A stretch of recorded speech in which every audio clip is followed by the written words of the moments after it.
আল্লাহ শয়তানের ওয়াসওয়াসায় পড়ে করছি গো, আপনি মাফ করে দেন।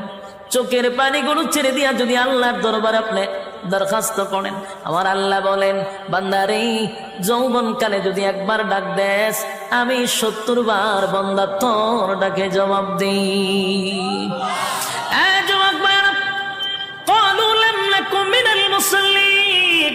যারা দুনিয়ার জমিনে মুসল্লি ছিল না তারাই তো জাহান্নামী, এক নম্বরে জাহান্নামে যাওয়ার কারণ। আল্লাহর নবী বলেন, উম্মতেরারি হাশরের মাঠে যদি হিসাব হয়, আউয়ালু মা ইউহাসাবু বিহিল আবদু ইয়াউমাল কিয়ামাতিস সালাহ, কিয়ামতের ময়দানে সর্বপ্রথম হিসাবটা হবে নামাজের। বলুন কিসের? ১ নম্বর হিসাব হবে নামাজ।